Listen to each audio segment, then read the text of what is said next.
নমস্কার শ্রোতা বন্ধুরা, আমি আপনাদের সেই চিরচেনা কণ্ঠ, যিনি আপনাদের জন্য নিয়ে আসি জীবনের গভীরে ডুব দেওয়া, মন ছুঁয়ে যাওয়া সব গল্প।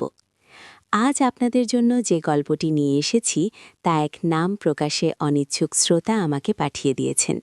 তিনি চেয়েছেন তার এই একান্ত ব্যক্তিগত অনুভূতিগুলো সবার সাথে ভাগ করে নিতে, অথচ নিজের পরিচয় গোপন রাখতে।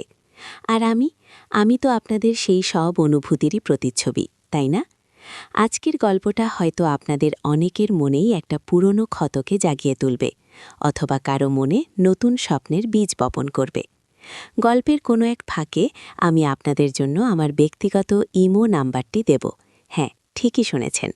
তাই নাম্বারটি পেতে হলে পুরো গল্পটি মনোযোগ দিয়ে শুনতে হবে। শুরু করা যাক তাহলে এক অসমাপ্ত ভালোবাসার উপাখ্যান। আমার নাম অরুন্ধতী, বয়স ৩০-এর কোঠায়। শান্ত ছিমছাম জীবন আমার। শহর থেকে একটু দূরে গ্রামের পাশেই এক ছোট্ট বাড়িতে আমার বাস। আমি গ্রামেরই এক স্কুলে পড়াই। ছোটবেলা থেকেই বইয়ের পোকা ছিলাম, আর বড় হয়ে সেই নেশাটাই পেশা হয়ে দাঁড়িয়েছে। আমার জীবনটা যেন ছিল একটা স্থির স্রোতের মতো, যেখানে কোনো ঢেউ উঠত না, কোনো আলোড়ন হতো না। কিন্তু হঠাৎই একদিন সেই স্থির স্রোতে এক প্রবল আলোড়ন তুলে এলো সে। আমার জীবনের এই আলোড়নের কেন্দ্রবিন্দু যে কে, তা হয়তো আপনাদের কাছে কিছুটা অদ্ভুত মনে হতে পারে। সে ছিল রাজনৈতিক নেতার বাড়ির ড্রাইভারের ভাইয়ের বন্ধুর শিক্ষক। হ্যাঁ, নামটা শুনলেই কেমন যেন একটা জটিলতার জাল মনে হয়, তাই না? কিন্তু আমার কাছে এই জটিলতার চেয়েও বেশি ছিল এক প্রবল আকর্ষণ, এক তীব্র টান, যা আমাকে চুম্বকের মতো টেনে নিয়ে যেত তার দিকে। আমার এক প্রাক্তন ছাত্র ছিল, নাম শুভ। সে এখন রাজনৈতিক নেতা সুরঞ্জন বাবুর ব্যক্তিগত সহকারী। তার মাধ্যমেই আমি প্রথমবার দেখেছিলাম অনিককে। অনিক আসলে সরাসরি আমার কোনো ছাত্র ছিল না। সে ছিল সুরঞ্জন বাবুর ড্রাইভার রফিক চাচার ভাইয়ের ছেলে। রফিক চাচার ভাই মানে শুভ্রদা, সেও ওই পাড়াতেই থাকত। ছোটবেলা থেকে শুনে আসছি সুরঞ্জন বাবু একজন প্রভাবশালী নেতা। তার দাপট, তার প্রভাব সব জায়গায়। আমি তাকে কাছ থেকে কখনো দেখিনি, শুধু খবরের কাগজে বা টিভিতেই দেখেছি। কিন্তু তার বাড়ির পরিবেশ, তার বাড়ির লোকজনের সাথে আমার কোনো কালে কোনো যোগাযোগও হয়নি। তবে ঘটনার সূত্রপাতটা ছিল একটু অন্যরকম। শুভ তার মায়ের অসুস্থতার জন্য ছুটি নিয়েছিল। তাই রফিক চাচা, যিনি সুরঞ্জন বাবুর বিশ্বস্ত ড্রাইভার, তিনি তার ভাইকে অর্থাৎ শুভ্রদাকে পাঠিয়েছিলেন তার হয়ে গাড়ি চালানোর জন্য। আর সেই সূত্রে শুভ্রদা প্রথম আসে আমাদের বাড়ির সামনে। আমি তখন বিকেলবেলা টিউশন শেষ করে ফিরছিলাম। বাড়ির কাছাকাছি এসে দেখি একটা নতুন গাড়ি বাড়ির সামনে দাঁড়িয়ে, আর গাড়ি থেকে নামছে একজন অচেনা যুবক। আমার চোখে প্রথমেই লাগলো তার শান্ত অথচ গভীর দৃষ্টি, এমন একটা দৃষ্টি যা সব কথা বলে দেয় অথচ কোনো শব্দ ব্যবহার করে না। সে আমার দিকে তাকিয়ে হাসল, আর সেই হাসিতেই যেন আমার বুকের ভেতরটা ধুক করে উঠল। মনে হলো এই অচেনা যুবককে আমি যেন জন্ম জন্মান্তর ধরে চিনি। এরপর থেকে প্রায়ই দেখা হতো।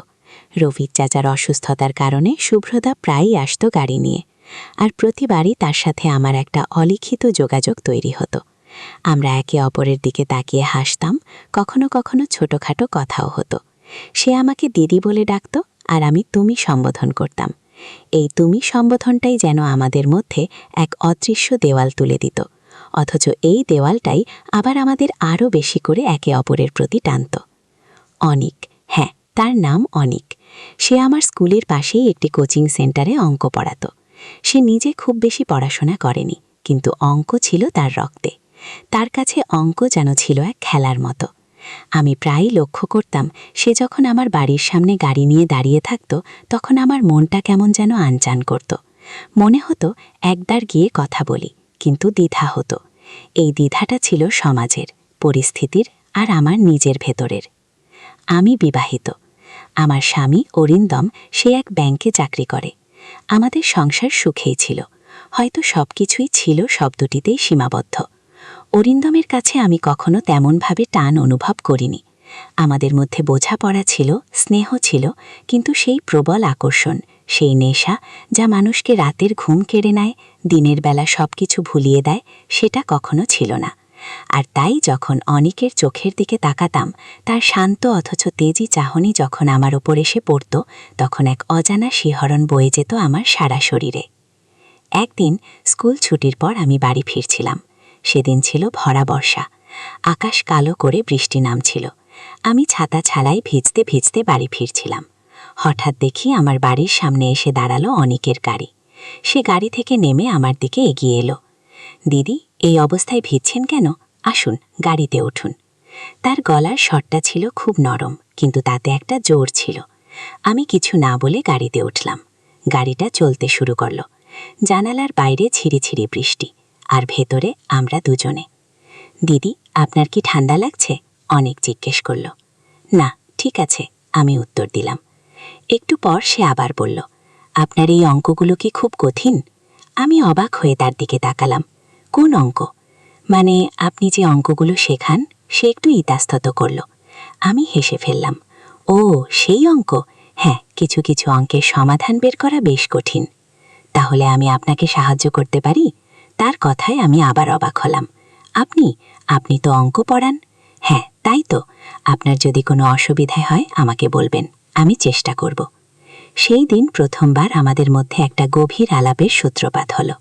সে আমার কাছে তাদের বাড়ির কথা বলল, তার নিজের জীবনের কথা বলল। সে বলল সে ছোটবেলায় খুব অভাব দেখেছে। তার বাবা মা কেউ নেই। রফিক চাচাই তাকে বড় করেছেন। আর সে সবসময় চেয়েছে কিছু একটা করে নিজের পায়ে দাঁড়াতে। তার কথা শুনতে শুনতে আমি এক অন্য জগতে চলে গেলাম। যে জগতে অভাব আছে, কষ্ট আছে, কিন্তু তার সাথে আছে এক দৃঢ় মানসিকতা, এক অদম্য জেদ। তার জীবনের সংগ্রাম আমাকে ছুঁয়ে গেল। আর আমার নিজের জীবনের এই স্থিরতা, এই একঘেয়েমি, সব কিছুই অর্থহীন মনে হতে লাগল। সেই দিন থেকে আমাদের দেখা হওয়াটা যেন আরও নিয়মিত হয়ে গেল। অরিন্দম প্রায় অফিসের কাজে বাইরে যেত।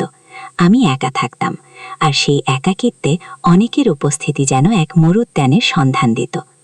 আমরা লুকিয়ে দেখা করতাম, কখনো স্কুলের মাঠে, কখনো নদীর ধারে, কখনো বা রাতের বেলা যখন সবাই ঘুমিয়ে পড়ত। আমাদের মধ্যে যে টান, তা ছিল চুম্বকের মতো, এক অদৃশ্য অথচ প্রবল আকর্ষণ। যখন আমরা একে অপরের মুখোমুখি বসতাম, তখন যেন সময় থমকে যেত। তার চোখে আমি নিজের প্রতিচ্ছবি দেখতাম, আর সে আমার চোখে খুঁজে পেত তার আশ্রয়। একবার আমরা দেখা করেছিলাম নদীর ধারে। তখন সবে সন্ধ্যা নেমেছে। আবছা আলোয় নদীর জল চিকচিক করছে। আমরা পাশাপাশি বসেছিলাম। হঠাৎ সে আমার হাতটা ধরল। অরুন্ধতী। এই প্রথম সে আমাকে আমার নাম ধরে ডাকল। এই নামে আমাকে কেউ কখনো ডাকেনি, অরিন্দমও না।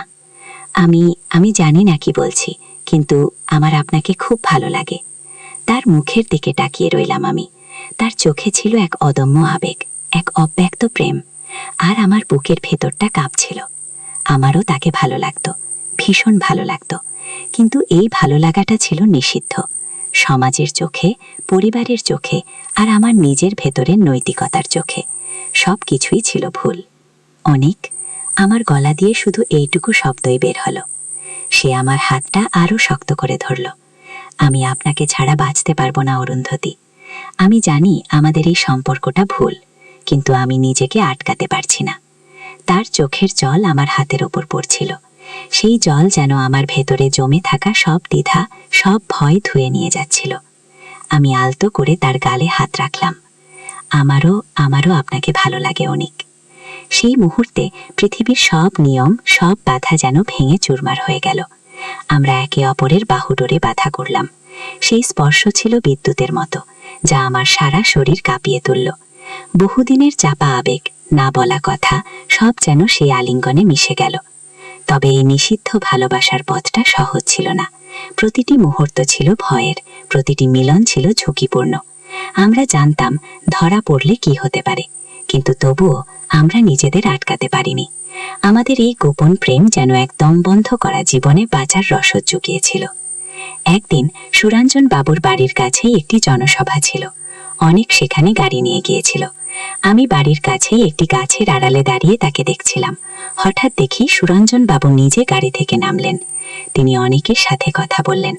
আমি দূর থেকে কিছুই স্পষ্ট শুনতে পাচ্ছিলাম না, কিন্তু সুরঞ্জন বাবুর মুখ দেখে মনে হচ্ছিল তিনি বেশ রেগে আছেন। আমার বুকের ভেতরটা ধুকপুক করতে লাগলো। আমি বুঝতে পারছিলাম আমাদের এই গোপন সম্পর্ক হয়তো আর বেশি দিন গোপন থাকবে না। অনেক কি কোনো বিপদে পড়তে চলেছে? সভা শেষ হওয়ার পর অনেক আমার সাথে দেখা করতে এলো। তার মুখটা ছিল ফ্যাকাশে। অরুন্ধতী, আজ সুরঞ্জন বাবু আমাকে ডেকেছিলেন। কি বলেছেন? আমি প্রায় ফিসফিস করে জিজ্ঞেস করলাম। তিনি বলেছেন আমার চাকরি চলে যেতে পারে, কারণ আমি নাকি তার কাজে অবহেলা করছি। কিন্তু কেন? আমি জানি না, তবে আমার মনে হচ্ছে আমার আর আপনার এই মেলামেশাটা তিনি জেনে গেছেন। আমার সারা শরীর হিম হয়ে গেল। এই ভয়টাই আমি করছিলাম। এখন কি হবে? আমি কাঁপতে কাঁপতে জিজ্ঞেস করলাম। অনেক আমার হাত ধরে বলল, আমি জানি না, কিন্তু আমি আপনাকে ছাড়া থাকতে পারবো না অরুন্ধতী। আমরা কোথাও চলে যাই।